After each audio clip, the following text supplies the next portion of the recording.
Howdy folks, Joe Howard here. All right, before we get started with this week's episode of the show, let's talk WPMRR Virtual Summit. It is coming up next week, so it's here. It's only about 7 days. It is 7 days away as of when this episode goes live. So let's talk through a few things, shall we? First off, a few more speaker announcements. A couple weeks ago, I announced most of the speakers here on the intro to the podcast, but I'm going to go through some of the ones you may not have heard of already. We have Rob Docherty. We've got Lee Jackson this year, Jennifer Bourne. We've got Stephanie Hudson, Robert Jacoby, Sandy Edwards, Jeff Mazaire, and Alex Wines. And I am missing a few more that I've yet to post. I'm going to post those later today. But a few others we have are Lindsay Haas, Marco Berrocal, Semiha Koser, and Akshat Chowdhury. So that rounds out the speakers for this year. If you want to check out all the speakers, it's all on WPMRR.com and community.WPMRR.com.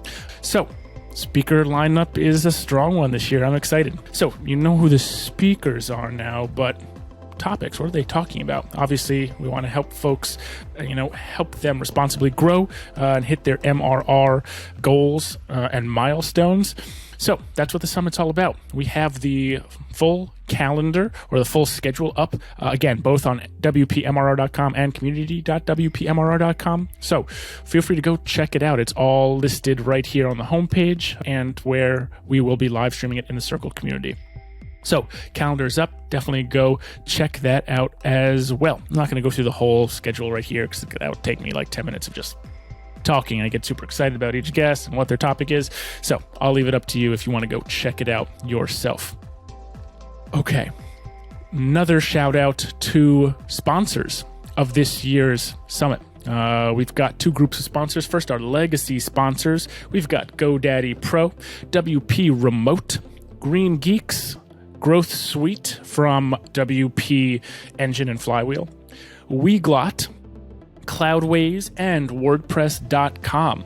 Those are our legacy sponsors, and we also have some growth sponsors this year as well. We've got Kinsta, Molly, Elementor, Paid Memberships Pro, SiteGround, Jetpack, and a late edition Extendify. Big shout out to all our sponsors. We're trying to do a lot of work this year, and it makes it much easier to have a little financial support from our sponsors. And all these companies are great. They have great products, great services. Definitely go check them out. Homepage of WPMRR.com. Links to all of the cool stuff that they do. If you want to go check it out, I would definitely recommend it.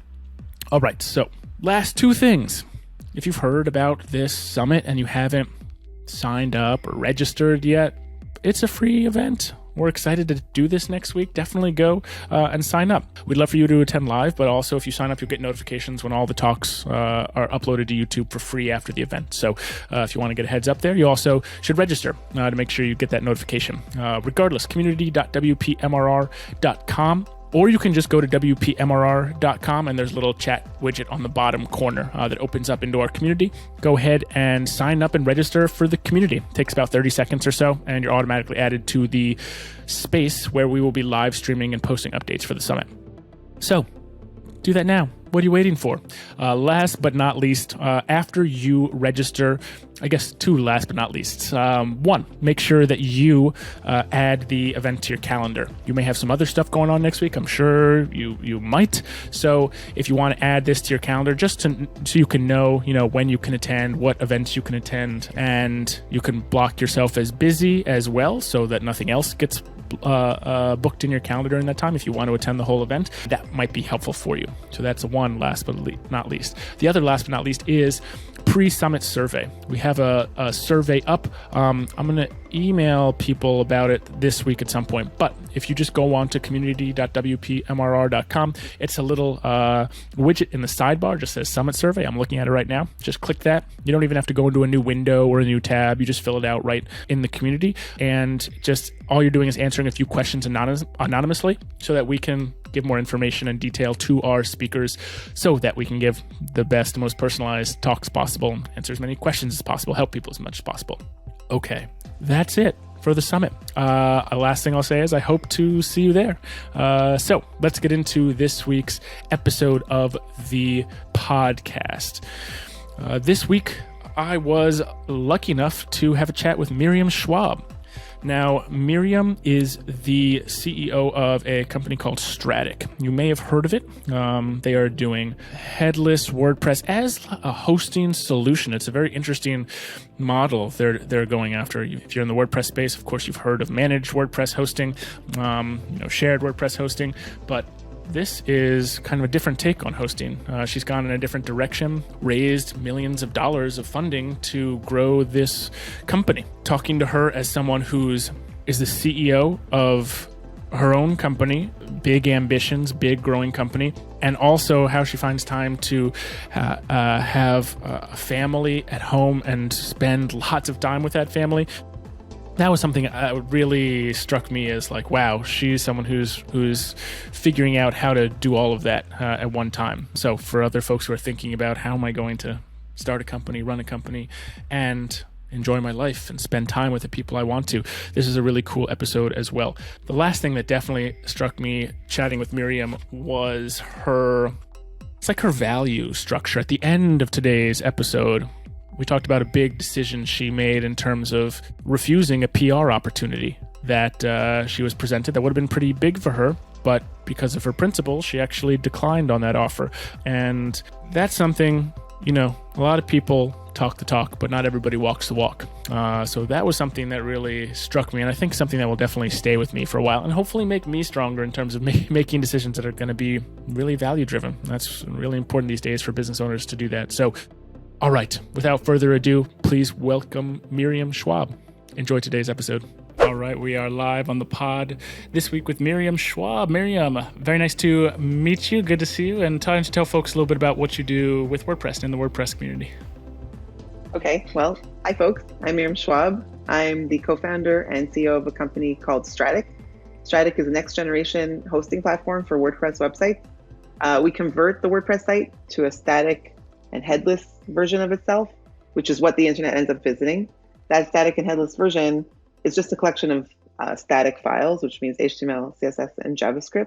And because there's no underlying processing server, the sites are basically unhackable, very, very fast, and very scalable. So it removes a lot of the headaches around managing a WordPress site, and that's Strattic.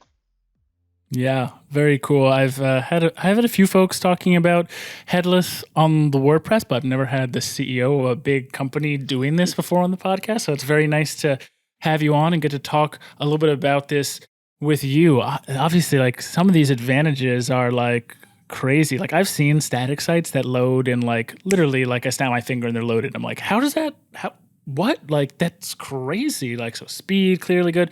Unhackable is also probably a good thing, just having a static HTML site. You don't have to really worry about that. Scalable, also great. You can scale up, when you are scaling up traffic or checkouts or whatever on the site. Hey, there's, it scales well. So there are a ton of advantages here. I guess my question is like, why would someone not use this? Are there any cases where a static site isn't a good choice, or is there any just like piece of the, are there certain websites where just static isn't still quite the right fit for it? Why isn't everybody using this? Yeah, that's a really good question. And there's a few reasons why someone might not use Strattic. One is it's such a kind of new, almost, I guess, radical approach to hosting that there's still a lot of work to be done within the WordPress community to educate people about what this means and what it is and the benefits that it can bring, especially if you think about how WordPress is like 18 years old. So for 18 years, millions of people have been doing WordPress in a particular way and hosting it in a particular way. There's a lot of hosting options out there, and that's great. In the end, the experience is more or less the same. You edit your WordPress site, you're editing it live, you publish it live. It's like the same installation. It's all happening there. You don't have this different approach that we have with Strattic. So that's one thing. We have a lot of work ahead of us to help people understand what this approach means. And then there are the technical potential challenges. So because the static site is no longer connected to the server and the database that powers WordPress, there is functionality that is challenging to replicate on the static version of the site.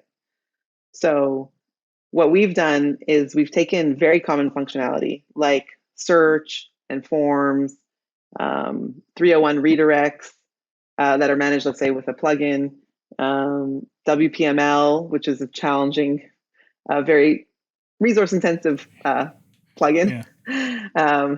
We've created support for all of that type of functionality, so our users don't have to change anything on their site. If they have that functionality on their WordPress site, when they click our publish button, the static version of the site will also have that functionality. But there's functionality that, let's say, we don't yet support. Well, nobody in this space really supports yet, which is some examples that we want to support and we have plans to support are WooCommerce. So if you have a WooCommerce site, you can actually use Strattic if you're just using it for the catalog functionality. We actually have customers doing that. But as soon as you want to use the shopping cart functionality, which is the main goal of WooCommerce, right? That depends very heavily on communication with the LAMP stack, with the database, with the processing. And so on a static version of the site, that will not work. And, we're exploring ways to support that. But in the meantime, WooCommerce sites don't work on Strattic or pretty much any static like approach or headless approach, unless you do a ton of work around it. And another example is like a site that offers users content, like if they log in, it's gated content. So membership sites and that kind of thing. And they're using the WordPress user management system. And that also depends on the database. So what we've done in order to try to increase the use cases where people can use WordPress, can use Strattic. So first of all, pretty much any content site will work on Strattic. So if you have a blog, if you have a company website, anything that's content based, that will work on Strattic. But we created a tool or a resource on our site, which is we call it the static tools directory, where we categorize and list out tools that people can use instead of certain WordPress plugins to achieve the same functionality. The good thing about the timing of what we're doing is that we're not the only ones who are trying to develop this space, which has many names. It's called Jamstack, it's called Headless, it's called Static, it's called Decoupled. So we're not the only ones. And so a lot of people are creating solutions that would normally depend heavily on a processing server or like some kind of server stack that will work on a static site. And so many of our customers have used that resource to find a solution that will work on static, and then they can replace it. But yeah, we all have a lot to go in this space, and we're trying to make as much headway as possible to support as much as we can. Yeah, it seems from what I've seen about headless and what I've dug into, it seems like the proof of concept is like done. Like it's like clearly there's a ton of advantages to this. I have a lot of applications, but to take that next step into e-commerce, into WooCommerce, into membership sites, like that's where a lot of the like revenue is driven, right, from WordPress websites. So if you could come in and say you can, of course, have a fully functional WooCommerce store, but have it be super fast and unhackable and super scalable. Like it's like the holy trinity of like WooCommerce sites. Maybe it's the holy trinity of any WordPress site, but definitely of e-commerce stores, right? So they'd pay an arm and a leg to have all that functionality. So do you kind of have that on the roadmap for Strattic, or is that something you're like looking into and tackling right now? And how far away do you think we are from like having headless and having this static WordPress approach be applicable to these, maybe WordPress sites with a little bit more advanced functionality? We get a lot of interest from WooCommerce site owners in Strattic because of what you just described. Totally.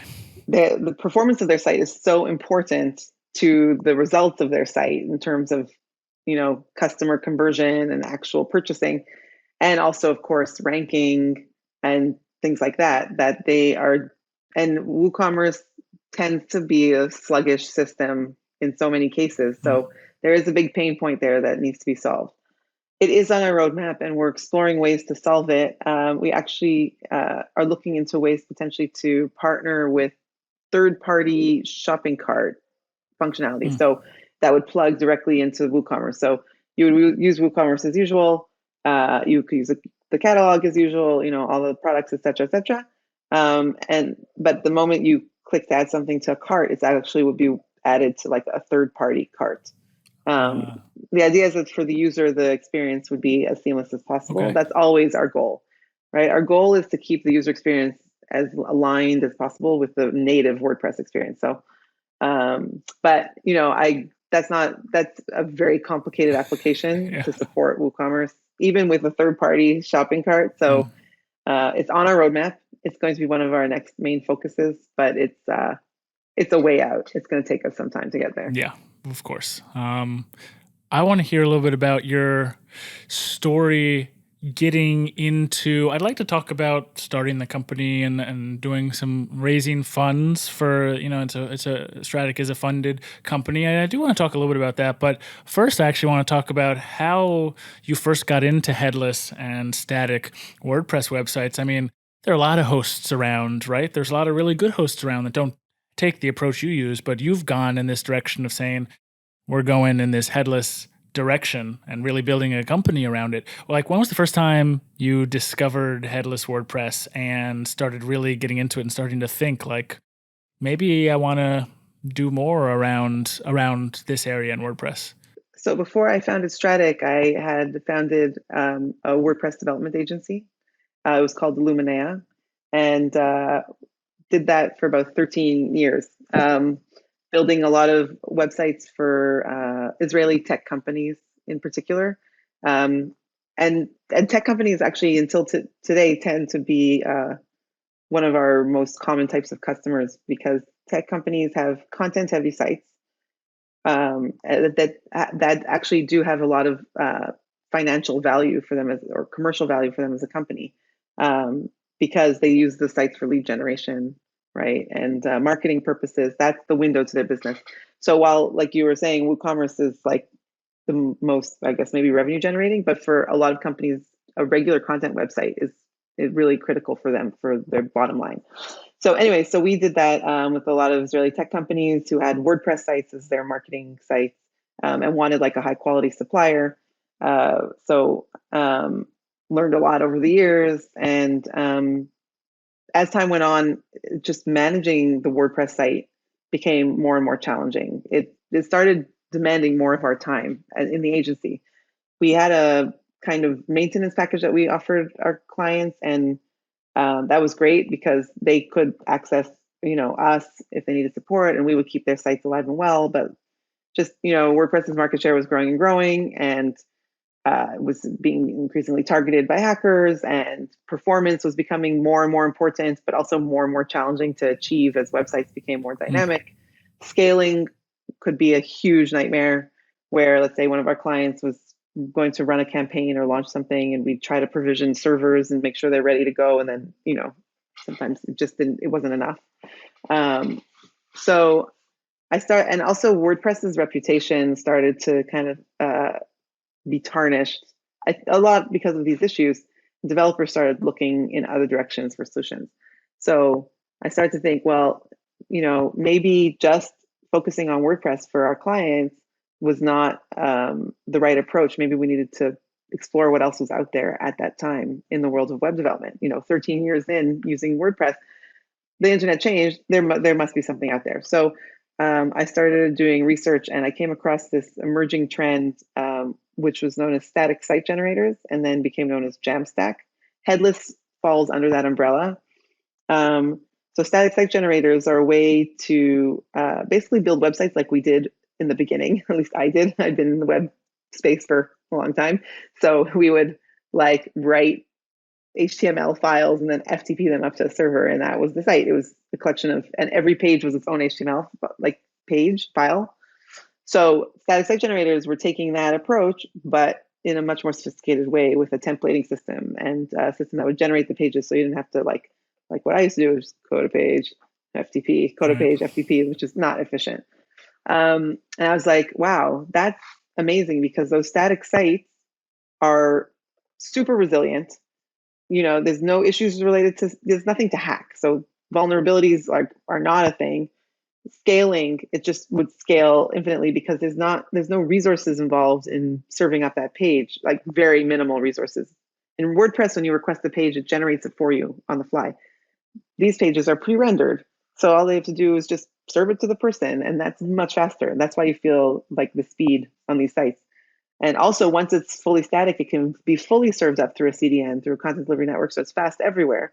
And WordPress, that's not the case because the actual content pages don't exist as files in WordPress. So I was like, okay, this is all amazing. I love this. I want this. And but when I looked into what it meant to build those sites on those static site generators, I saw it was very complicated. It would take a lot more time. It would mean that the sites are more expensive for our clients. They would not be excited about that. And then maintaining them would demand much more developer resources. Whereas with WordPress, if you want to do something, you install a plugin or you use a page builder to create a landing page. Like, you don't need constant developer resources. So I was like, okay, WordPress is still the best CMS out there. Yay.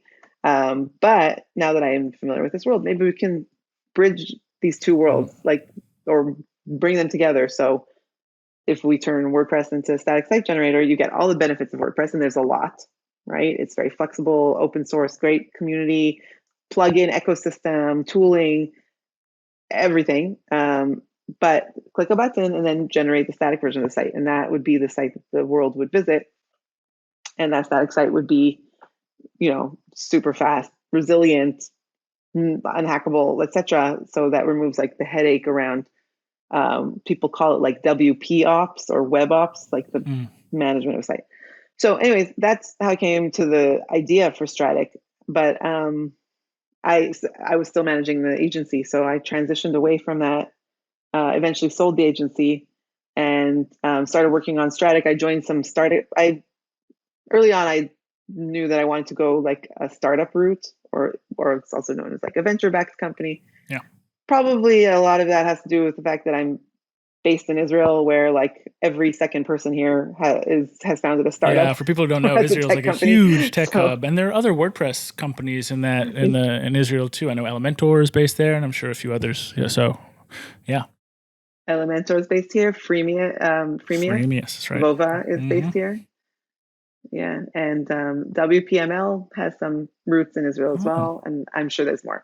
But yeah, so I joined a startup accelerator, and anyways, things like moved from there. It was, I'm telling the story as if it was like I founded it and everything went. It was like a lot of work and many years and a lot of sweating and crying until we got to a place.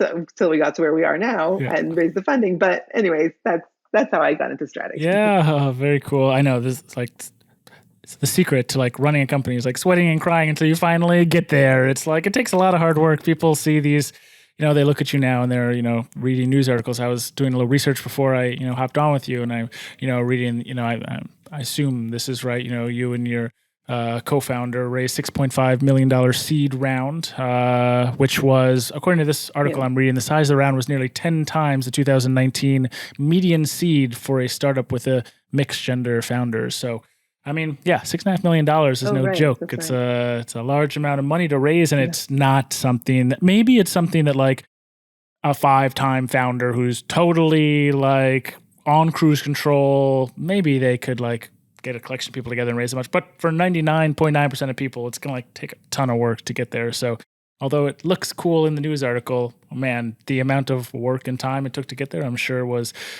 a ton. And I believe I also read that you have a pretty large family. So you were doing this at the same time as, I mean, I have just a 20-month-old at home, and like I feel like I'm busy all the time. And I think you've got a few kids at home. So, man, being able to do all that while also having a big family, I'd love to hear a little bit more about like how that experience was, because I'm sure it wasn't easy.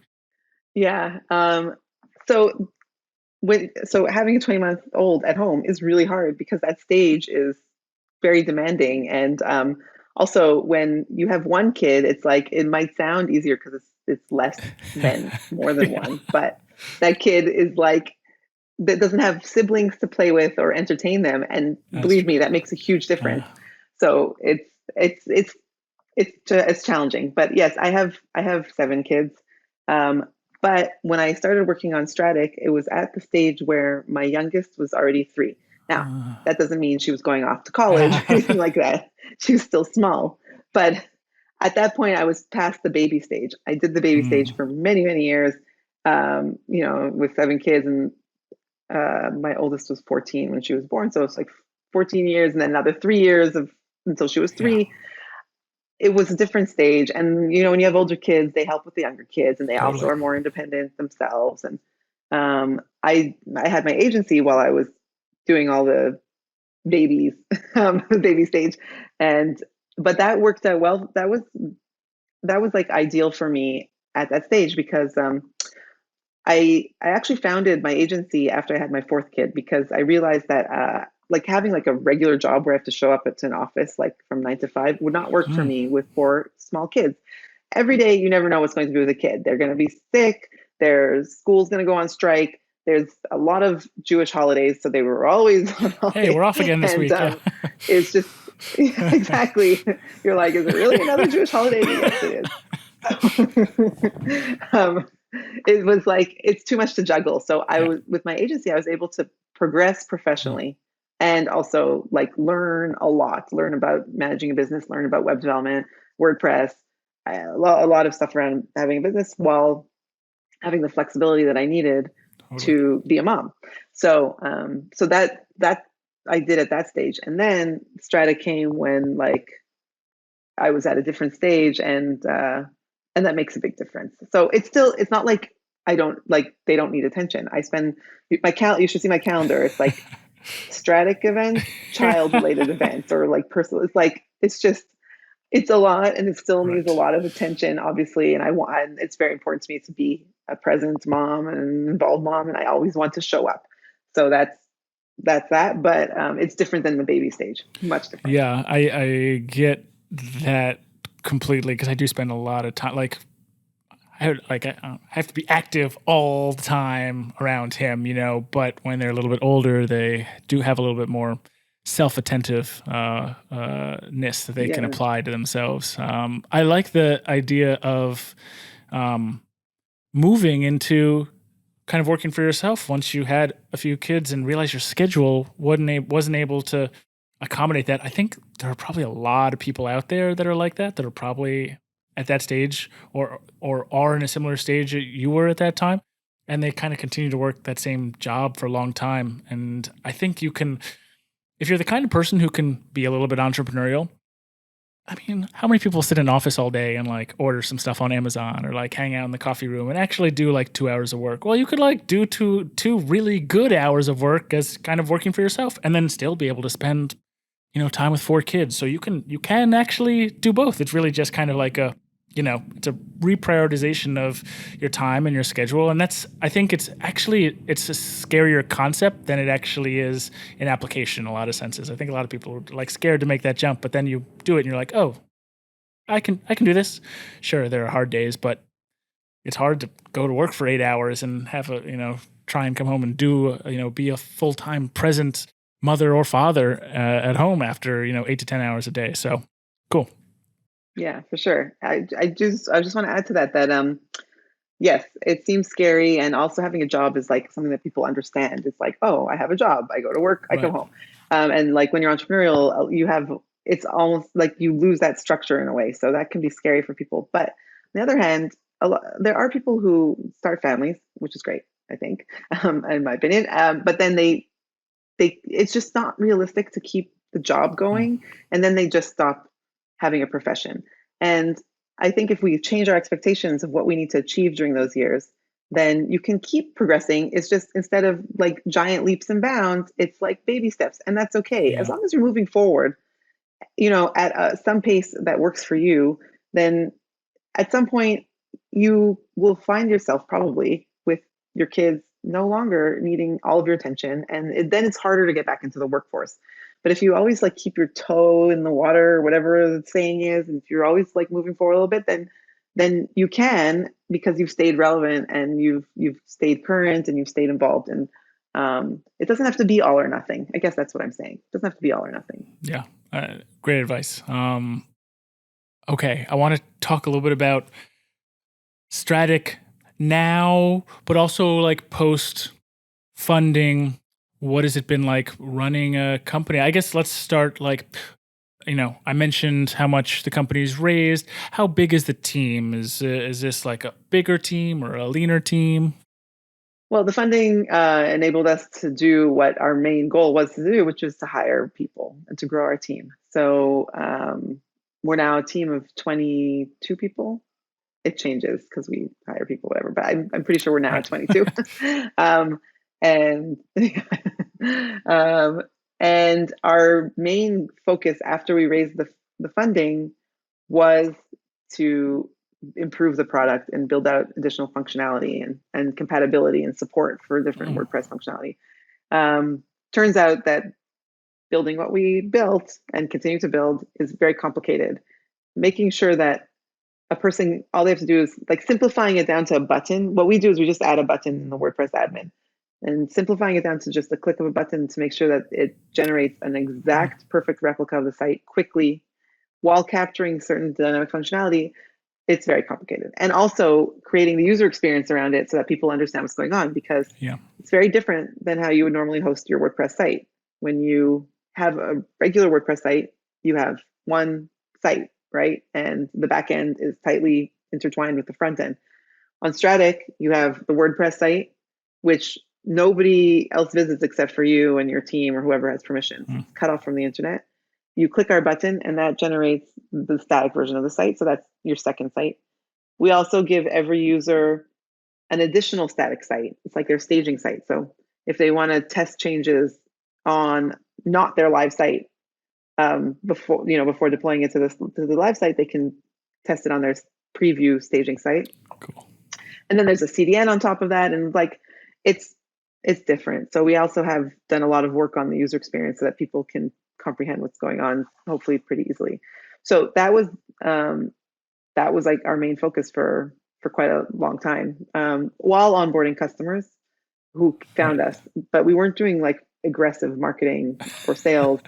The main marketing was me doing things like this, Right.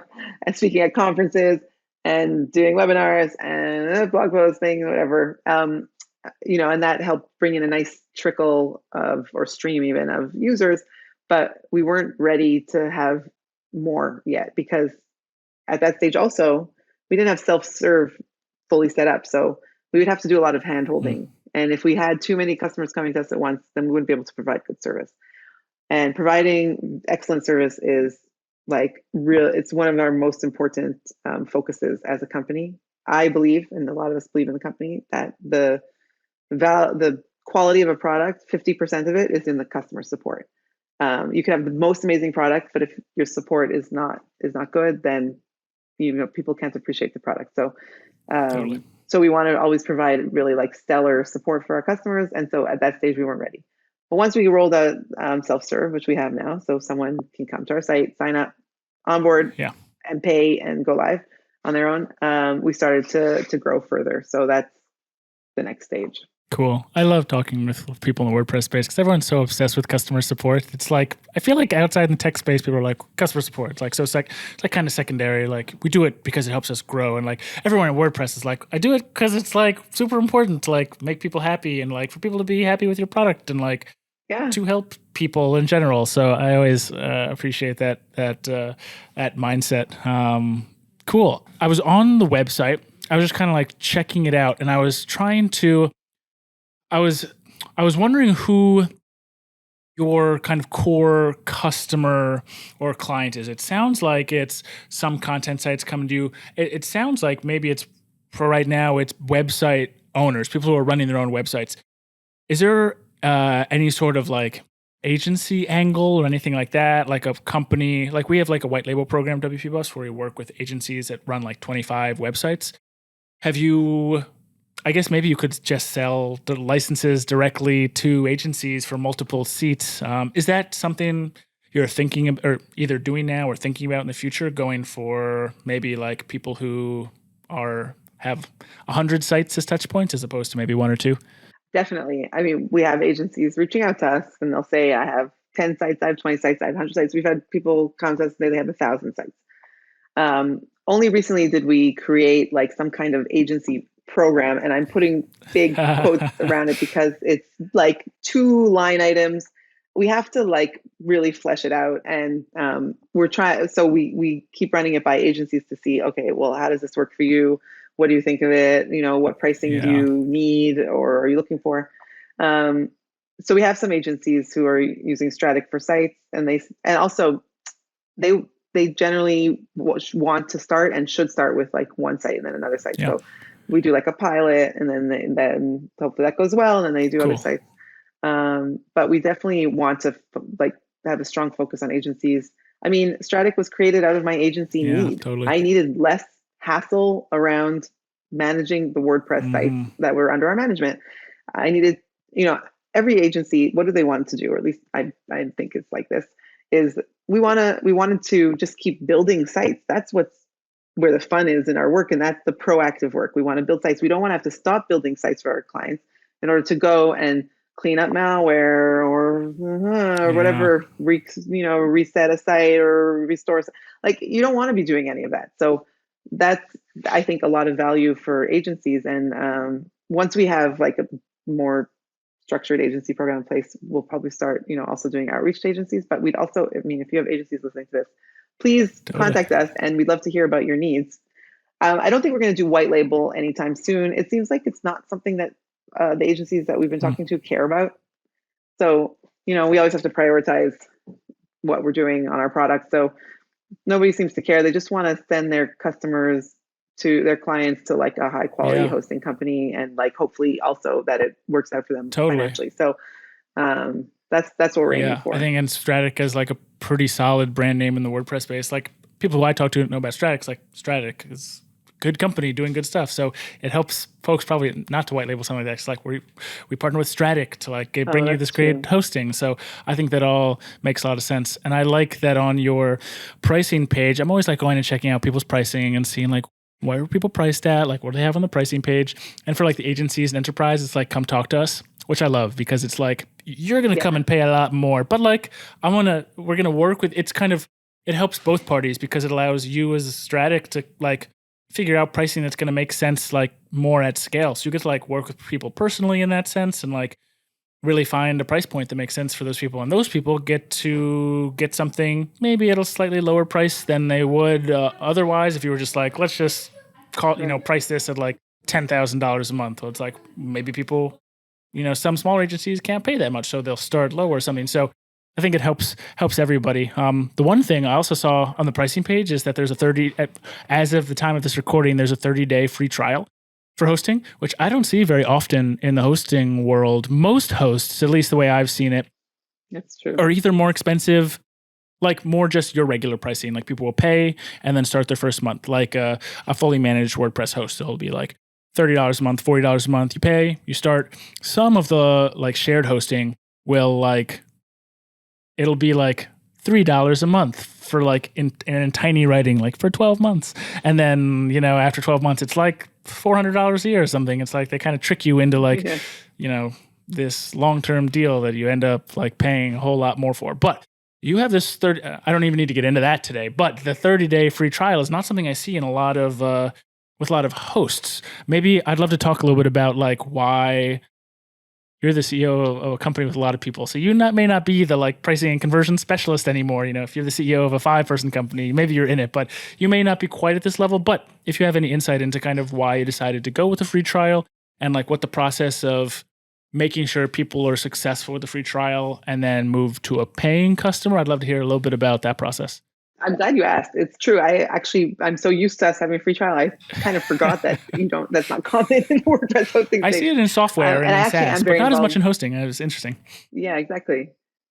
So yeah, we see ourselves as almost in a way that we SaaSify WordPress.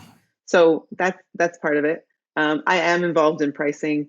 What I've learned since founding the company is that pricing is like a science and an art, and it's a whole world.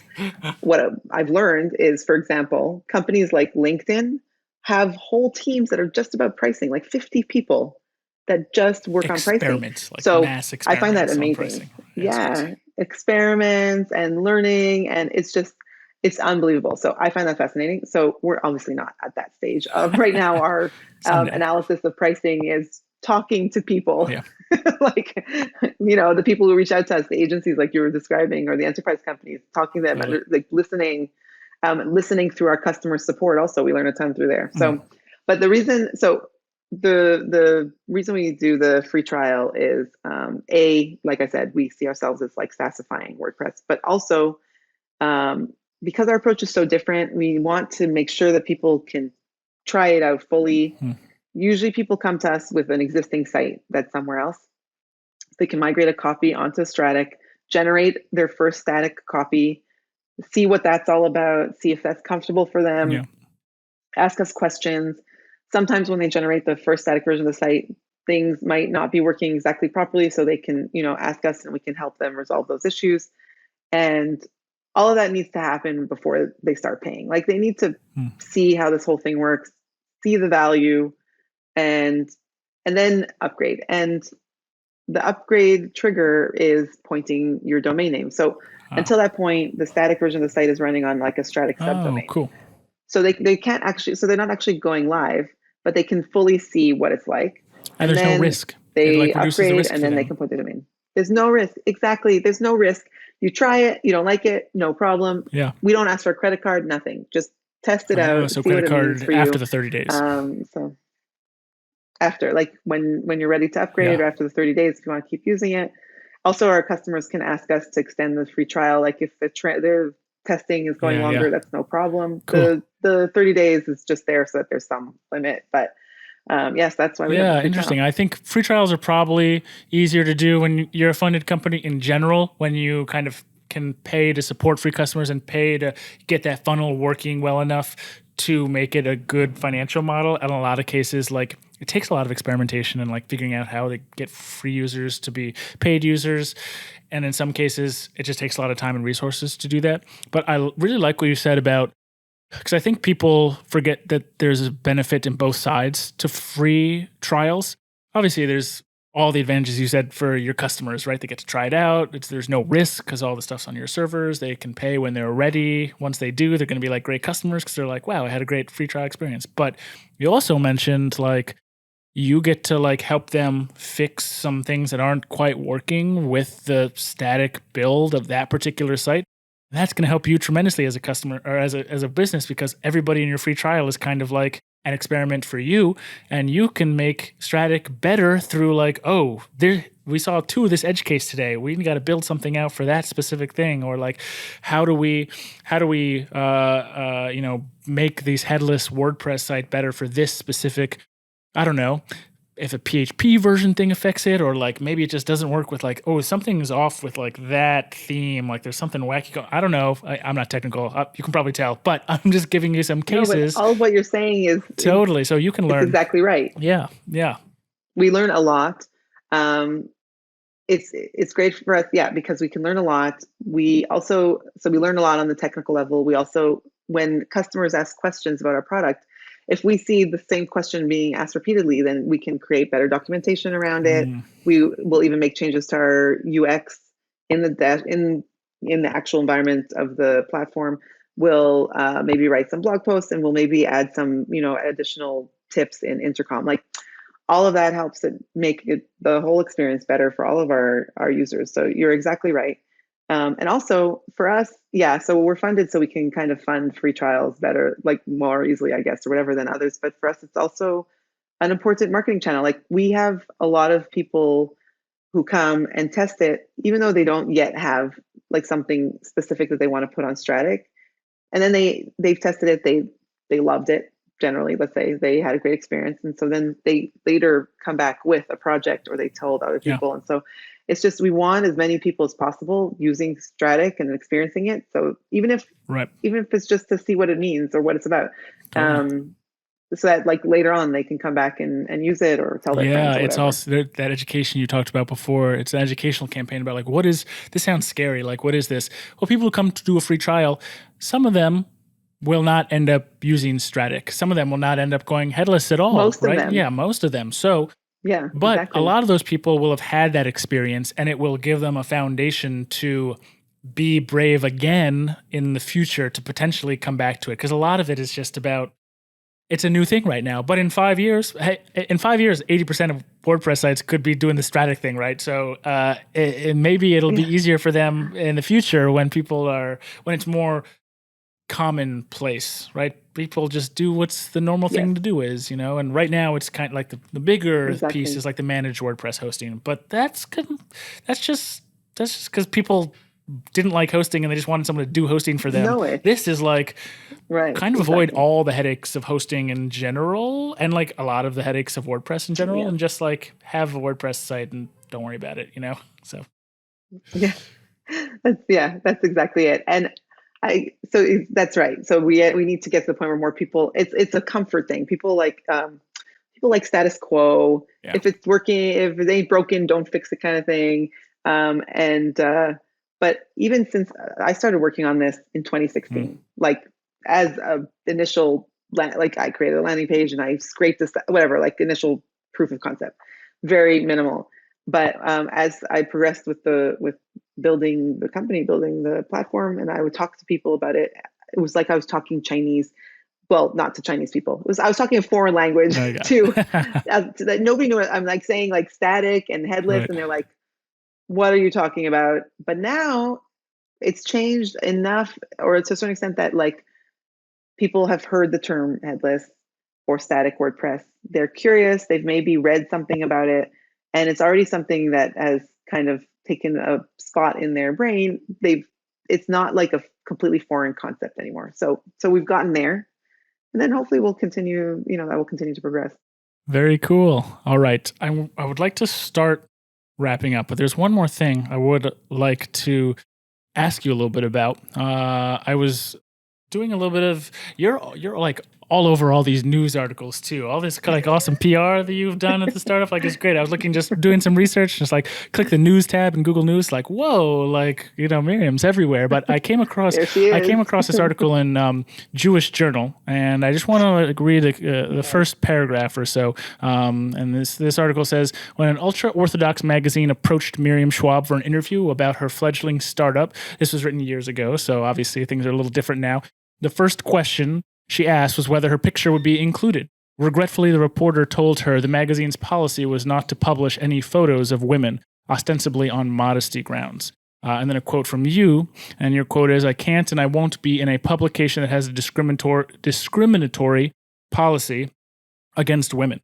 And I found that really empowering as a small company for you to say no to something like that. Like, it's hard to say no to opportunity, even if there's this caveat of something you don't really like so much. So I guess that wasn't itself a question, but I guess my question is, as a woman who's a CEO of a big funded company in Israel, where this kind of thing, I mean, it's maybe common in the world, but it's obviously somewhat common in your circles as well. Have you faced some challenges in that facet of being a founder and running a company in Israel or in the Jewish community? So I'll first address that specific Sure. issue that came up. So I'm an observant religious Jew. So like an example of that is I only eat kosher food and I keep Shabbat, which means that for 25 hours from sundown on Friday to sundown on Saturday, I'm like not online.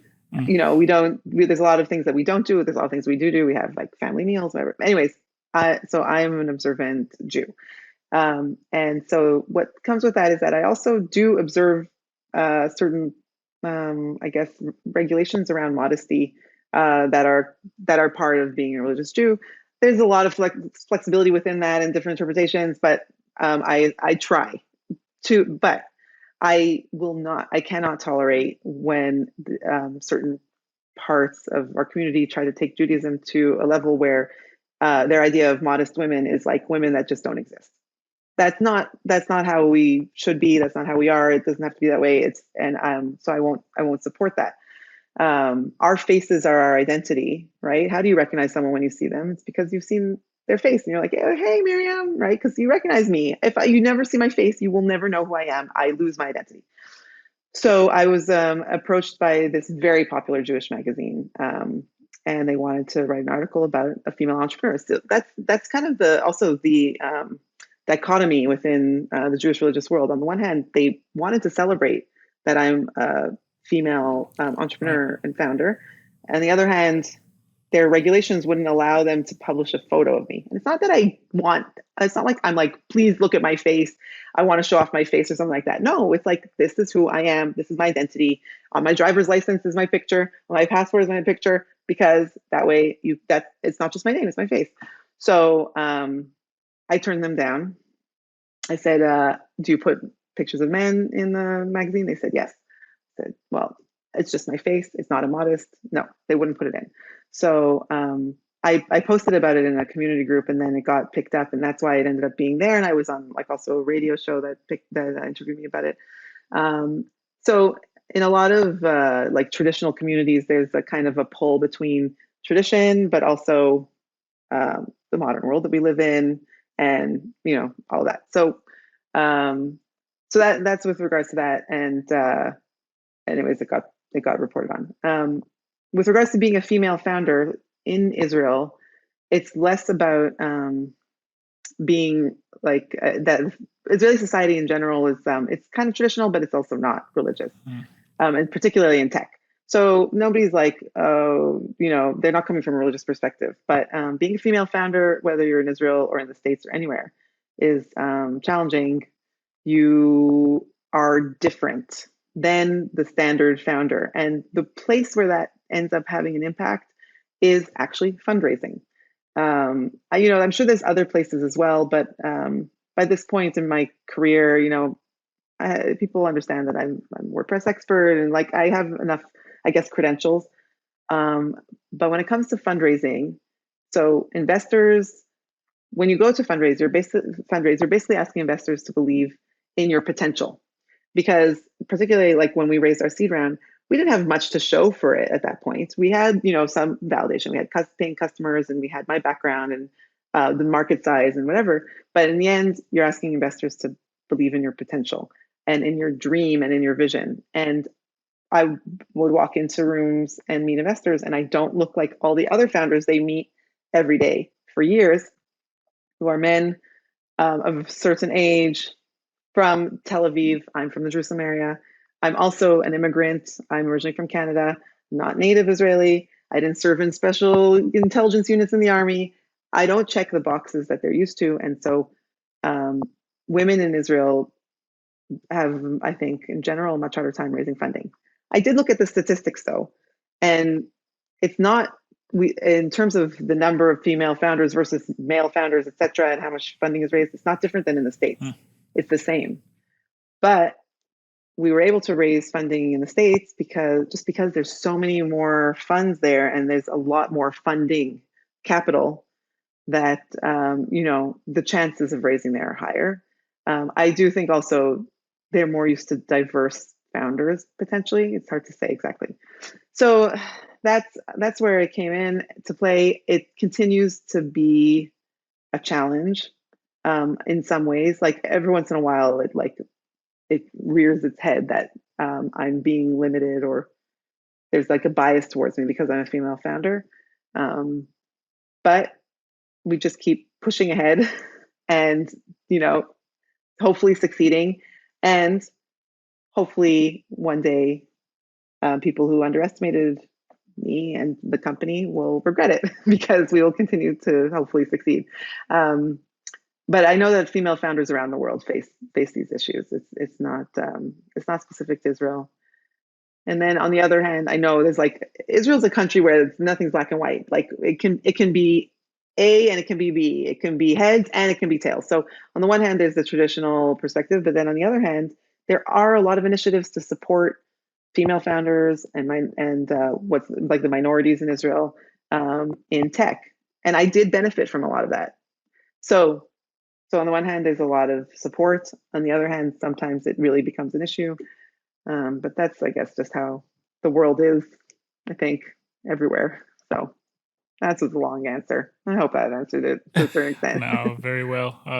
Miriam, thanks for being on It's the complicated. podcast. I appreciate you coming on. It was really nice to talk with you, to hear about your unique perspective, and to learn from you. I'm always like selfishly on this podcast, like, yes, people are listening and people get to listen to you, but I also get to like talk with you. So how lucky am I? So thanks for hopping on. 2 quick things before you go. One is I'd love for you to tell folks where they can find Strattic online, where they can find you online, social media, websites, any of that jazz.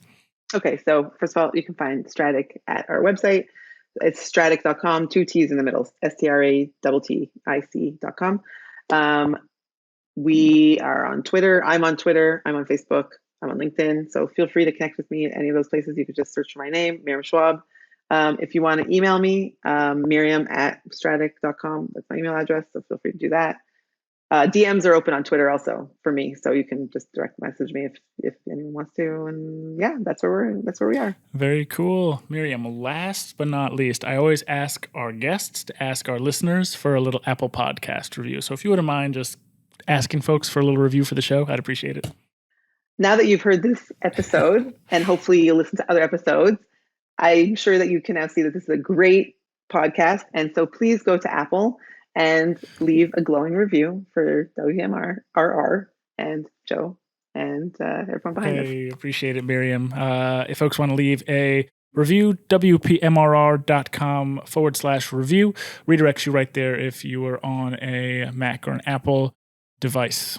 If you are a new listener to the show, we've got 150-ish episodes in the bank. So just go to WPMRR.com/podcast. You can look through some old episodes. We've also got a search bar there. So you can go and do a search for something you have a challenge with right now. Miriam talked a lot about pricing on this episode. So maybe you learn a little bit about pricing. But if you're like, I still have questions, just head over to the search bar there and search for price or pricing, and you'll find a few episodes related to that topic that you can binge along with a bunch of other content there as well.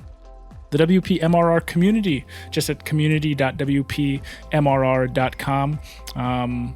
This podcast is about listening to cool guests and a little bit from me about some WordPress things. But if you want to interact, if you want to like build your monthly recurring revenue alongside other folks and we can do it together, just go to the community. And you can also search there. There's a bunch of different conversations happening where you can take a look over the shoulder and see what other people are working on in terms of building their MRR. So cool place to be there as well. The WPMRR Virtual Summit coming up in September. It's going to be 3 days of MRR-tastic content, sales, marketing, operations. We have a website management day. So all that stuff, if you register for the community, you're automatically registered for the summit. So just community.wpmrr.com. Whew. Okay, cool. That is it for this week on the podcast. We'll be in your earbuds again next Tuesday. Miriam, thank you again for being on. It's been real. Thanks for having me. Bye, everybody.